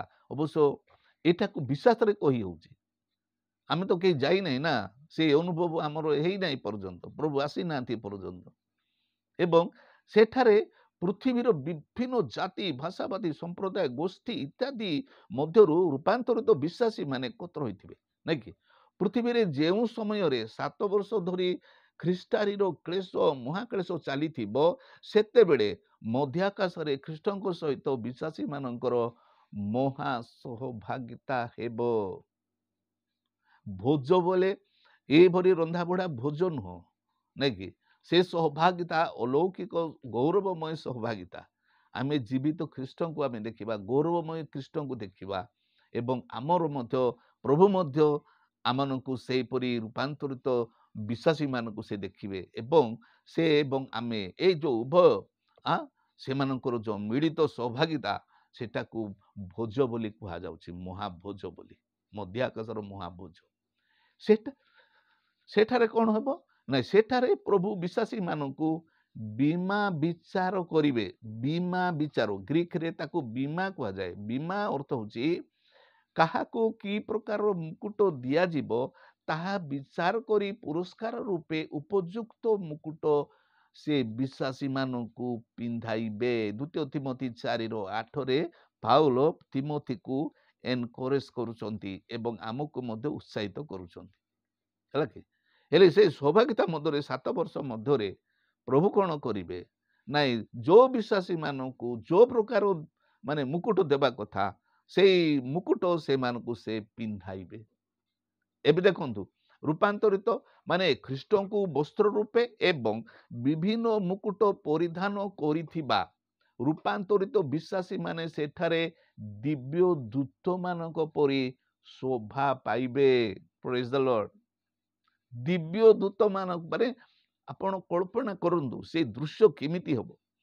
ସମସ୍ତେ ଖ୍ରୀଷ୍ଟଙ୍କୁ ପରିଧାନ କରିଥିବା ବସ୍ତ୍ର, ନାଇଁ କି, ପବିତ୍ର ବସ୍ତ୍ର ଏବଂ ମାନେ ମୁକୁଟ, ସେ ଅଲୌକିକ ମୁକୁଟ, ଏବଂ ପ୍ରଭୁ ଯୀଶୁ ଖ୍ରୀଷ୍ଟ ସେଇ ଯୋଉ 19 ଅଧ୍ୟାୟ ପ୍ରକାଶିତ ବାକ୍ୟ 19 ଅଧ୍ୟାୟର ପ୍ରଭୁ ଯୀଶୁ, ଆଉ ଇଏ ଗରିବ ପ୍ରଭୁ ଯୀଶୁ ସେତେବେଳେ ନାହାନ୍ତି। ସେ ହଉଛନ୍ତି ପରାକ୍ରମ ପ୍ରତାପଶାଳୀ, ନାଇଁ କି, ରକ୍ତ ନିମଜ୍ଜିତ ବସ୍ତ୍ର ପରିହିତ ପ୍ରଭୁ ଯୀଶୁ ସେଠାରେ ଥିବେ। ଏବଂ ଆମେ ସେତେବେଳେ ଏହିପରି ଭାବରେ ମାନେ ପରିବର୍ତ୍ତିତ ହୋଇକି ତାଙ୍କ ସହିତ ଥିବା, ମାନେ ସେ ଦୃଶ୍ୟ କ'ଣ ହବ? ଆଉ ଏବଂ ସେଠାରେ ଯୋଉ ମୁକୁଟ ପ୍ରାପ୍ତ ହେବ ବିଶ୍ୱାସୀ ମାନେ, ବିଶ୍ୱସ୍ତ କାର୍ଯ୍ୟ ନିମନ୍ତେ ପୁରସ୍କାର ପ୍ରାପ୍ତ ହେବାର ବିଶ୍ୱାସୀ ମାନଙ୍କର ଏହି ପ୍ରତ୍ୟାଶା ସେତେବେଳେ ପୂର୍ଣ୍ଣ ହେବ। ହେଲା, ଆପଣ ଦେଖିବେ ମାଥ୍ୟୁ 25 ଅଧ୍ୟାୟରେ ସେ ଗୃହ ମାଲିକ କ'ଣ କରୁଛନ୍ତି? ନିଜର କ୍ରୀତ ଦାସ ମାନଙ୍କୁ ଡାକୁଛନ୍ତି ଏବଂ ତୋଡ଼ା ଦେଉଛନ୍ତି, ହେଲା କି? ସେ ତୋଡ଼ା ସେମାନେ ବ୍ୟବହାର କରୁଛନ୍ତି। ଯୋଉମାନେ ସେ ତୋଡ଼ା ବ୍ୟବହାର କରୁଛନ୍ତି, ପ୍ରଭୁ ତାକୁ ସାବାସ ବିଶ୍ୱସ୍ତ ଦାସ ବୋଲି କହୁଛନ୍ତି, ହେଲା। ହେଲେ ତାଙ୍କ ପାଇଁ ସେ ତୁମ ପିତାଙ୍କ ଗୃହରେ ଆନନ୍ଦ କର ବୋଲିକି ଆଶୀର୍ବାଦ କରୁଛନ୍ତି। କିନ୍ତୁ ଯେଉଁମାନେ ତୋଡ଼ା ବ୍ୟବହାର କରୁନାହାନ୍ତି, ତାକୁ ସେ ରୋଦନ ଦନ୍ତର କିଳିମିଳି ସ୍ଥାନକୁ ପଠାଉଛନ୍ତି। ଏଇ ଯୋଉ ବିଷୟଟା ରହିଛି, ଆଉ ମନେ ରଖନ୍ତୁ, ତୋଡ଼ା ସମସ୍ତଙ୍କୁ ଦିଆଯାଇଥାଏ। ଏଟାକୁ, ଏଇ ବିଷୟଟାକୁ ଆପଣ ମାନେ ଧ୍ୟାନର ସହିତ ଶୁଣନ୍ତୁ। ଅନେକ ଭାବନ୍ତି ନାଇଁ, ତୋଡ଼ା କେବଳ ପାଳକ ମାନଙ୍କୁ ଦିଆଯାଇଥାଏ, ସୁସମାଚାର ପ୍ରଚାରକ ମାନଙ୍କୁ ଦିଆଯାଇଥାଏ, ଆମକୁ କୁଆଡ଼େ ଦେବେ? ଆମକୁ ବିଶ୍ୱାସୀ ମାନଙ୍କୁ ନାହିଁ। ସେମିତି ନାହିଁ। ଆପଣ ପ୍ରଥମ କରିନ୍ଥ 12 ଅଧ୍ୟାୟ 7 ପଦ ଯଦି ପାଠ କରିବେ ତାହେଲେ ଆପଣ ସେ ସ୍ପଷ୍ଟ ଭାବରେ ପାଇପାରିବେ ସମସ୍ତଙ୍କୁ ସେହି ତୋଡ଼ା ଦିଆଯାଇଥାଏ। ପବିତ୍ର ଆତ୍ମା ସମସ୍ତଙ୍କୁ ପରିତ୍ରାଣ ପ୍ରାପ୍ତ ବିଶ୍ୱାସୀମାନଙ୍କୁ ସେହି ତୋଡ଼ା ଦେଇଥାନ୍ତି।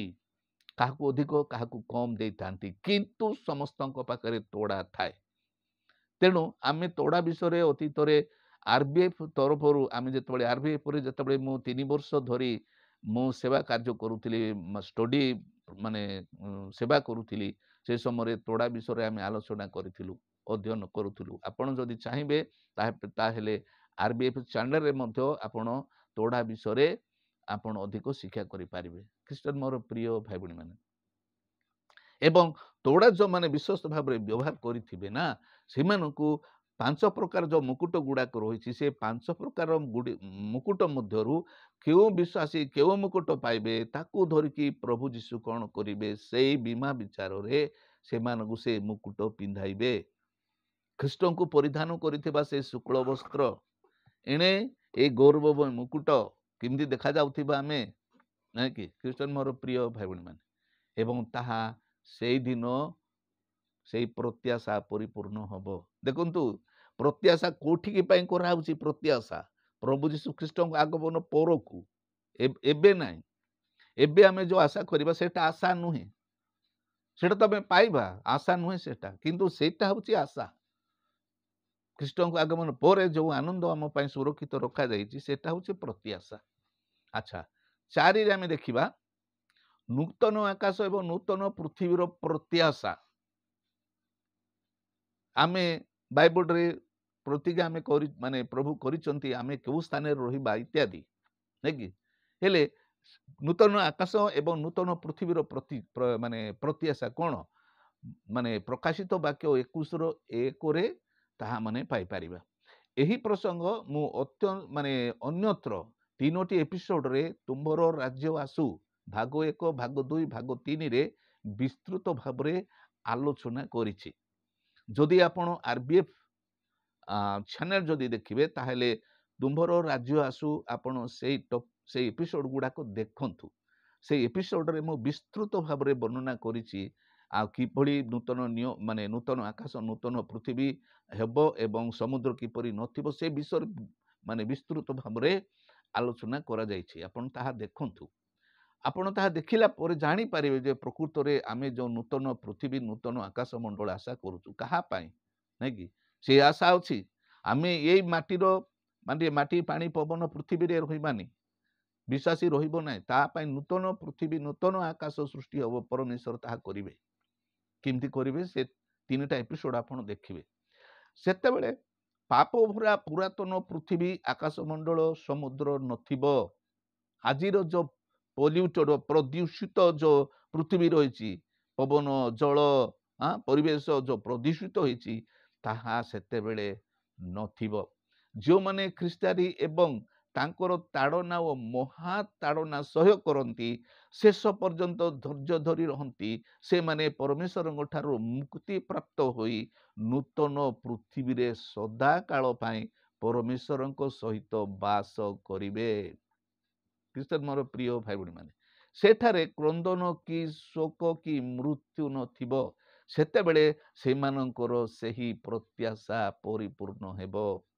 ନୂତନ ପୃଥିବୀରେ ବାସ କରିବାର ଯୋଉ ପ୍ରତ୍ୟାଶା ସେତେବେଳେ ପରିପୂର୍ଣ୍ଣ ହେବ। ଦେଖନ୍ତୁ ଆଜିଠାରୁ ସେ ପ୍ରତ୍ୟାଶା କେତେ ଦୂର ଅଛି, ନାଇଁ କି? ଯୀଶୁଖ୍ରୀଷ୍ଟଙ୍କର ଆଗମନ କେତେ ଦୂର ଅଛି ଆମେ ଅନୁମାନ କରୁ, ଆମେ ଚିନ୍ତା କରୁ, କିନ୍ତୁ ସେଇ ଆନନ୍ଦରେ ଆଜି ଆମେ ଆନନ୍ଦିତ ହଉଛୁ ଏବଂ ପୃଥିବୀରେ ଏଇ ଦୁଃଖମୟ ପୃଥିବୀରେ ଆମେ ତାଡ଼ନା ଭୋଗ କଲେ ମଧ୍ୟ ଆନନ୍ଦ କରୁଅଛୁ। ପାଉଲ କହନ୍ତି ତୁମେ ଆନନ୍ଦ କର, ପୁନଶ୍ଚ କହୁଛି ଆନନ୍ଦ କର। ପିତର ଲେଖନ୍ତି ସର୍ବ ଅବସ୍ଥାରେ ତୁମେ ଆନନ୍ଦ କର, ଦୁଃଖ ବେଳେ ବି ସୁଖ ବେଳେ ବି ଆନନ୍ଦ କର, କାରଣ ମହା ଆନନ୍ଦ ଆମମାନଙ୍କୁ ଅପେକ୍ଷା କରିଅଛି। ପ୍ରେଜ୍ ଦ ଲର୍ଡ। ଆଚ୍ଛା, ଆଉ ଗୋଟେ ଆନନ୍ଦ କ'ଣ ଆମମାନଙ୍କର ପ୍ରତ୍ୟାଶା? ନୂତନ ଜେରୁସାଲେମରେ ବରଙ୍କ ସହିତ ଅନନ୍ତ କାଳ ବାସ କରିବାର ପ୍ରତ୍ୟାଶା। ଦେଖନ୍ତୁ 5ଟା ପ୍ରତ୍ୟାଶା ଆମେ ଦେଖୁଛୁ, ହେଲା। ଯୀଶୁଙ୍କ ଆଗମନ ସମୟରେ ଯେଉଁମାନେ ରୂପାନ୍ତରିତ ହୋଇଥିବେ ସେମାନେ ଖ୍ରୀଷ୍ଟଙ୍କ ଶାନ୍ତି ରାଜ୍ୟର 1000 ବର୍ଷ ପରେ ପିତାଙ୍କ ଠାରୁ ଅବତରଣ କରୁଥିବା ପବିତ୍ର ନଗରୀ ନୂତନ ଜେରୁସାଲେମରେ ଖ୍ରୀଷ୍ଟଙ୍କ ଭାର୍ଯ୍ୟା ହୋଇ ଅନନ୍ତ କାଳ ବାସ କରିବାର ସୁନେଲି ପ୍ରତ୍ୟାଶା ସେତେବେଳେ ପୂର୍ଣ୍ଣ ହେବ। ନାଇଁ, ଏହାକୁ ମୁଁ ସୁନେଲି ପ୍ରତ୍ୟାଶା ବୋଲି ଲେଖିଛି। ସୁନେଲି ପ୍ରତ୍ୟାଶା, ପ୍ରତ୍ୟେକ ବିଶ୍ୱାସୀର ଏହି ସୁନେଲି ସ୍ୱପ୍ନ ଥାଏ। ନୂତନ ଜେରୁସାଲେମରେ ବରଙ୍କ ସହିତ କନ୍ୟା ହେଇକି ରହିବାର। ଅନେକ ଭାଇ ଭଉଣୀ ମାନେ ସେମାନେ ଖ୍ରୀଷ୍ଟ ଯୀଶୁକୁ ନିଜର ବର ସଦୃଶ କରନ୍ତି, ମନେ କରନ୍ତି, ବିଶ୍ୱାସ କରନ୍ତି ଏବଂ ନିଜକୁ କନ୍ୟା ସଦୃଶ ସେମାନେ ପବିତ୍ର ଜୀବନ ଯାପନ କରନ୍ତି। ଅନୁଢା କନ୍ୟା ତୁଲ୍ୟ ସେମାନେ ପାପରୁ ପୃଥକ ରହନ୍ତି ତାଙ୍କ ପାଇଁ, ବର ପାଇଁ। ଖ୍ରୀଷ୍ଟନ ମୋର ପ୍ରିୟ ଭାଇ ଏବଂ ସେ ନୂତନ ଜେରୁସାଲେମରେ ବରଙ୍କ ସହିତ କନ୍ୟା ହୋଇକି ରହିବାର ସେଇ କ'ଣ ପ୍ରତ୍ୟାଶା ସେତେବେଳେ ପରିପୂର୍ଣ୍ଣ ହେବ। ଖ୍ରୀଷ୍ଟନ ମୋର ପ୍ରିୟ ଭାଇ ଭଉଣୀ ମାନେ, ଯେତେବେଳେ ନୂତନ ଜେରୁସାଲେମ ମାନେ ପିତାଙ୍କ ଠାରୁ ଗୌରବମୟ ଜେରୁସାଲେମ ଆସିବ, ସେଇ ସମୟରେ ଆମେ ବର ସହିତ ମଣ୍ଡଳୀ ସେଇ ସ୍ଥାନରେ ବାସ କରିବ। ଦେଖନ୍ତୁ ଦୁଇଟା ସ୍ଥାନ, ଗତ ଥର ବି ଆମେ ଏପିସୋଡରେ ତୁମର ରାଜ୍ୟ ଆସୁର ତୃତୀୟ ଏପିସୋଡରେ ଆମେ ଦେଖୁଥିଲୁ ଦୁଇଟା ସ୍ଥାନ ବିଷୟରେ ଲେଖା ହେଇଛି, ନୂତନ ପୃଥିବୀ, ନୂତନ ଆକାଶ ମଣ୍ଡଳ ଏବଂ ନୂତନ ଜେରୁସାଲେମ। ନୂତନ ପୃଥିବୀରେ କୋଉମାନେ ରହିବେ ଏବଂ ନୂତନ ଜେରୁସାଲେମରେ କୋଉମାନେ ରହିବେ, ସେ ବିଷୟ ଆମେ ଆଲୋଚନା କରିଛୁ। ଯେଉଁମାନେ ତାଡ଼ନା ମହାତାଡ଼ନାରେ ଯେଉଁମାନେ କି ସହ୍ୟ କରିଥିବେ, ସେଠୁ ଉତ୍ତୀର୍ଣ୍ଣ ହୋଇଥିବେ ଏବଂ ସେମାନେ ପ୍ରଭୁଙ୍କ ନିମନ୍ତେ ସାକ୍ଷୀ ହେଇଥିବେ, ସେମାନେ ସେଠି ବାସ କରିବେ। କୋଉଠି? ନୂତନ ପୃଥିବୀରେ ବାସ କରିବେ। ଏବଂ ଯେଉଁମାନେ ରୂପାନ୍ତରିତ ହୋଇକି ଖ୍ରୀଷ୍ଟଙ୍କ ସହିତ ଥିବେ, ସେମାନେ ସେଇ ନୂତନ ଜେରୁସାଲେମରେ ଅନନ୍ତ କାଳ ପାଇଁ ରହିବେ। କାରଣ ଏମାନେ ରୂପାନ୍ତରିତ ହୋଇନଥିବେ, କିନ୍ତୁ ପରମେଶ୍ୱର ସେମାନଙ୍କୁ ମୁକ୍ତି ଦେଇଥିବେ, ପରିତ୍ରାଣ ଦେଇଥିବେ ଏବଂ ସେମାନେ ସେଇ ନୂତନ ପୃଥିବୀରେ ବାସ କରିବେ। ଖ୍ରୀଷ୍ଟନ ମୋର ପ୍ରିୟ ଭାଇ ଭଉଣୀ ମାନେ, କିନ୍ତୁ ଆମ୍ଭେମାନେ ଯୀଶୁଙ୍କ ଆଗମନ ସମୟରେ ରୂପାନ୍ତରିତ ହୋଇଯାଇଥିବା, ଆମେ ଭିନ୍ନ ବ୍ୟକ୍ତି ହୋଇଯାଇଥିବା, ଦୂତମାନଙ୍କ ପରି ହେଇଥିବା, ସେଥିପାଇଁ ଆମେ ବରଙ୍କ ସହିତ ନୂତନ ଜେରୁସାଲେମରେ ଅନନ୍ତ କାଳ ବାସ କରିବା। ଖ୍ରୀଷ୍ଟନ ମୋର ପ୍ରିୟ ଭାଇ ଭଉଣୀ ମାନେ, ମୁଁ ଆଶା କରୁଛି ଆପଣମାନେ ଏହାକୁ ବୁଝିପାରୁଛନ୍ତି। ଏସବୁ ଆନନ୍ଦ ପୃଥିବୀରେ ଜୀବିତ ଥିବା ସମୟରେ ପରିତ୍ରାଣ ସହିତ ବିଶ୍ୱାସୀ ପାଇଁ ପ୍ରତିଜ୍ଞା କରାଯାଇ ନାହିଁ, କିନ୍ତୁ ଯୀଶୁଙ୍କ ଆଗମନ ସହିତ ଆନନ୍ଦ ପ୍ରାପ୍ତ ହେବାର ପ୍ରତ୍ୟାଶାକୁ ବୁକୁରେ ବହନ କରି ବିଶ୍ୱାସୀ ଜଗତରେ ଖ୍ରୀଷ୍ଟଙ୍କ ନିମନ୍ତେ ଜୀବନ ଯାପନ କରେ। ବିଶ୍ୱାସୀ ଏଇ ସବୁ ପ୍ରତିଜ୍ଞା ଗୁଡାକୁ ଆମେ ଦେଖିଲୁ, 5ଟା ପ୍ରତ୍ୟାଶା ଦେଖିଲୁ। ସେ 5ଟା ଯାକ ପ୍ରତ୍ୟାଶା ଏହି ଜୀବନ କାଳ ମଧ୍ୟରେ ଆମମାନଙ୍କୁ ପ୍ରତିଜ୍ଞା କରାଯାଇ ନାହିଁ। ପରମେଶ୍ୱର ଏହି ପ୍ରମିସ ଦେଇନାହାନ୍ତି। ଏହା କେବେ ହବ? ନାଇଁ, ଖ୍ରୀଷ୍ଟ ଯୀଶୁଙ୍କ ଆଗମନ ପରେ ହବ। ଏବଂ ସେଇ ପରେ ଖ୍ରୀଷ୍ଟ ଯୀଶୁଙ୍କ ଆଗମନ ତାପରେ এই ଘଟଣାଟା ଆସନ୍ତାକାଲି ହୋଇପାରେ, ଆଉ 10 ବର୍ଷ ପରେ ହେଇପାରେ, 20 ବର୍ଷ ପରେ ହେଇପାରେ, କିନ୍ତୁ ଆଜି ପାଇଁ ନୁହେଁ। ଆମେ ତାହା ହାତରେ ଏମିତି ବଢେଇଲେ ପାଇବା ନାହିଁ, ବିଶ୍ୱାସରେ କେବଳ ଆମେ ତାହାକୁ ପାଇପାରିବା। ଖ୍ରୀଷ୍ଟନ ମୋର ପ୍ରିୟ ଭାଇ ଭଉଣୀ ମାନେ, ତେଣୁ ଆମେ ଅନେକ ସମୟରେ ନିଜର ସେଇ ପ୍ରତ୍ୟାଶା ଗୁଡ଼ିକ ବିଷୟରେ ଆମମାନଙ୍କର ଧାରଣା ନଥାଏ। ମୁଁ ଆଶା କରୁଛି ଆପଣମାନେ ଏହି ପ୍ରତ୍ୟାଶା ସହିତ ବଞ୍ଚିବେ। ପ୍ରତ୍ୟାଶାକୁ ଆପଣ ଅଣଦେଖା କରନ୍ତୁ ନାହିଁ। ଆଉ ଯେଉଁ ଭାଇ ଭଉଣୀ ମାନେ ବିଶ୍ୱାସରେ ଦୁର୍ବଳ ହୁଅନ୍ତି, ସେମାନେ ମନେ ରଖନ୍ତୁ, ସେମାନେ ଜାଣି ରଖନ୍ତୁ ଯେ ସେମାନଙ୍କର ପ୍ରତ୍ୟାଶା ଦୁର୍ବଳ ହୋଇଛି। ସେମାନଙ୍କର ପ୍ରତ୍ୟାଶା ନାହିଁ, ସେମାନଙ୍କର ସେ ଆଶା ନାହିଁ, ମୋ ପ୍ରଭୁ ଆସିବେ ମୋତେ ନେଇଯିବେ, ଏଇ ଆଶା ସେମାନଙ୍କ ପାଖରେ ନାହିଁ। ଆଉ ଯଦି ବା ଅଛି, ତାହେଲେ ଦୁର୍ବଳ ଅବସ୍ଥାରେ ଅଛି। ସେମାନେ ଦୃଢ଼ ଭାବରେ ବିଶ୍ୱାସରେ ବଞ୍ଚି ପାରିବେ ନାହିଁ। ଜଗତରେ କିଛି ଯଦି ହେଇଗଲା ବୋଲି ସେମାନେ ଅତି ସହଜରେ ଯୀଶୁଙ୍କୁ ଛାଡ଼ି ପଳେଇବେ। ଖ୍ରୀଷ୍ଟନ ମୋର ପ୍ରିୟ ଭାଇ ଭଉଣୀ ମାନେ, ଆସନ୍ତୁ ଆମେ ଶେଷ କଥା ଦେଖିବା। ଶେଷ କଥା, ଯୀଶୁ କହନ୍ତି, ତୁମେମାନେ ଯଦି ଜଗତରୁ ଉତ୍ପନ୍ନ ହୋଇଥାନ୍ତ, ତେବେ ଜଗତ ତୁମମାନଙ୍କୁ ଆପଣାର ଲୋକ ଜାଣି ସ୍ନେହ କରନ୍ତା। ଜୋନ ପୁସ୍ତକରେ ଆପଣ ଏହାକୁ ପାଇପାରିବେ। ହେଲା, ଯଦି ଆମେ ଜଗତରୁ ଉତ୍ପନ୍ନ ହୋଇଥାନ୍ତୁ, ଜଗତର ଲୋକ ହୋଇଥାନ୍ତୁ, ତାହେଲେ ଜଗତ ଆମମାନଙ୍କୁ ପ୍ରେମ କରିଥାନ୍ତା। ବିଶ୍ୱାସୀ ପାଇଁ ଜଗତରେ ତାଡ଼ନା ଅଛି, ତତ୍ପରେ ଅନନ୍ତ ଆନନ୍ଦ। ଯେପରି ଦୁଃଖଦ କୃଷ ମୃତ୍ୟୁ ପରେ ଯୀଶୁଙ୍କ ପାଇଁ ପୁନରୁତ୍ଥାନର ମହା ଆନନ୍ଦ ଥିଲା, ସେହିପରି ଜଗତର କ୍ଷଣିକ ଦୁଃଖ ଭୋଗ ପରେ ପିତା ଅନନ୍ତ ଆନନ୍ଦ ପ୍ରତିଜ୍ଞା କରିଅଛନ୍ତି ଆମ ପାଇଁ। ପ୍ରଭୁ ଯୀଶୁଖ୍ରୀଷ୍ଟ ଗୋଟେ ପଟେ ଦେଖନ୍ତୁ, ଯୋଉ ଦୁଃଖ ସେ ଭୋଗ କଲେ, କିନ୍ତୁ ତାର ପରବର୍ତ୍ତୀ ଅଧ୍ୟାୟରେ ଅନନ୍ତ ଆନନ୍ଦ, ପୁନରୁତ୍ଥାନର ମହା ଆନନ୍ଦ। ଖ୍ରୀଷ୍ଟନ ମୋର ପ୍ରିୟ ଭାଇ ଭଉଣୀମାନେ, ଆମେ ଜଗତରେ ଯଦି ଦୁଃଖ ପାଉଛୁ, କଷ୍ଟ ପାଉଛୁ, ତାଡ଼ନା ଭୋଗ କରୁଛୁ, ପରୀକ୍ଷା ପ୍ରଲୋଭନ ଅଭାବ ନିନ୍ଦା ଧମକ ନାନା ପ୍ରକାର ଚାଲିଛି, ଆମେ ଜନରୋବ ଶୁଣି ଥରି ଯାଉଛୁ, ଭୟ କରୁଛୁ। ଖ୍ରୀଷ୍ଟରେ ମୋର ପ୍ରିୟ ଭାଇ ଭଉଣୀମାନେ, ଏହା ଯେ ସବୁଦିନ ପାଇଁ ଥିବ ତାହା ନୁହେଁ। ଏହା ପରେ ପରମେଶ୍ୱର ଆମ ପାଇଁ ଯେଉଁ ଅନନ୍ତ ଆନନ୍ଦ ରଖିଅଛନ୍ତି ତାହା ଆରମ୍ଭ ହେବ। ତେଣୁ ଏହି ଜୀବନର କ୍ଷଣିକ ଦୁଃଖ ଆଗାମୀ ଯୁଗର ଅନନ୍ତ ଆନନ୍ଦ ତୁଳନାରେ କିଛି ନୁହେଁ। ରୋମୀ 8:18 ପଦ ପଢ଼ନ୍ତୁ, ଆପଣ ଜାଣିପାରିବେ। ପାଉଲ ଲେଖୁଛି ରୋମୀ ମଣ୍ଡଳୀକୁ, ଆଜି ହୋଇପାରେ ଆମେ ଦୁଃଖ ପାଉଛୁ, କଷ୍ଟ ଭୋଗୁଛୁ ଇତ୍ୟାଦି ଇତ୍ୟାଦି, କିନ୍ତୁ ଆମେ ଆଜି ଏହି ଜୀବନରେ ଯେଉଁ କଷ୍ଟ ଭୋଗୁଛୁ, କିନ୍ତୁ ପରବର୍ତ୍ତୀ ସମୟରେ ଆମେ ଯେଉଁ 5ଟା ଆମେ ଯେଉଁ ପ୍ରତ୍ୟାଶା ଦେଖୁଥିଲୁ ତାହା ତୁଳନାରେ ଏହି ଦୁଃଖ କିଛି ନାହିଁ।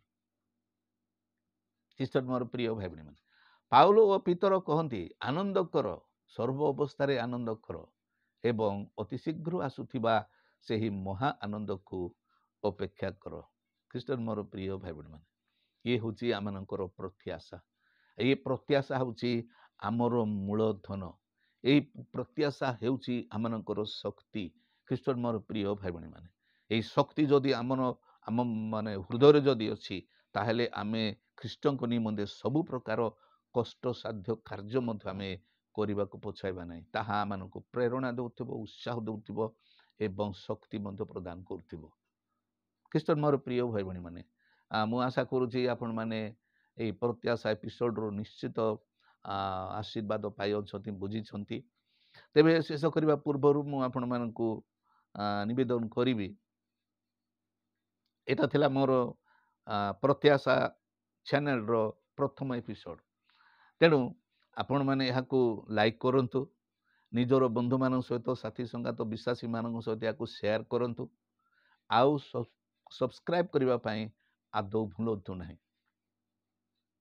ଏବଂ ଶେଷରେ ଯେଉଁ ଭାଇ ଭଉଣୀମାନେ କିଛି ମତାମତ ଏହି ଏପିସୋଡର କମେଣ୍ଟ ବକ୍ସରେ ନିଜର ମତାମତ ଲେଖିବେ ଏବଂ ନିଜର ନାମ ତଥା ହ୍ୱାଟ୍ସଆପ୍ ନମ୍ବର ଦେବେ, ସେମାନଙ୍କୁ ମୁଁ କ'ଣ କରିବି ନାହିଁ ଏହି ଅଧ୍ୟୟନର PDF ଡକୁମେଣ୍ଟ ସେମାନଙ୍କୁ ମୁଁ ପଠାଇଦେବି। ସେମାନେ ସେ PDF ରଖିପାରିବେ ଏବଂ ତାହାକୁ ସାଇତିକି ରଖିବେ ଏବଂ ଗୋଟେ ଷ୍ଟଡି ଗୋଟେ ନୋଟ୍ ସେମାନେ ସଂଗ୍ରହ କରିପାରିବେ, ଯାହାକି ସେମାନଙ୍କର ଭବିଷ୍ୟତ ପାଇଁ ଅତି ମଙ୍ଗଳଦାୟକ ହେବ। ଆସନ୍ତୁ ଆମେ ଏଠାରେ ସମାପ୍ତ କରିବା। ପ୍ରଭୁଙ୍କର ଧନ୍ୟବାଦ ହେଉ କି ପ୍ରଭୁ ଆମମାନଙ୍କୁ କେଡ଼େ ଅନୁଗ୍ରହ କଲେ ଏବଂ ଏହି ଅଧ୍ୟୟନରେ ଆମମାନଙ୍କୁ ସହାୟତା ଦେଲେ। ମୁଁ ବିଶ୍ୱାସ କରୁଛି ଆପଣମାନେ ଏହି ଅଧ୍ୟୟନକୁ ବୁଝିପାରିଛନ୍ତି ଏବଂ ଆଶୀର୍ବାଦ ପାଇଛନ୍ତି। ସେଥିପାଇଁ ପ୍ରଭୁ ଆପଣଙ୍କୁ ମୋତେ ସମସ୍ତଙ୍କୁ ଆଶୀର୍ବାଦ କରନ୍ତୁ। ପ୍ରେଜ୍ ଦ ଲର୍ଡ। ପ୍ରଭୁଙ୍କ ଦୟା ହେଲେ ପୁଣି ଏକ ଏପିସୋଡରେ ସାକ୍ଷାତ ହେବ। ପ୍ରେଜ୍ ଦ ଲର୍ଡ, ପ୍ରେଜ୍ ଦ ଲର୍ଡ।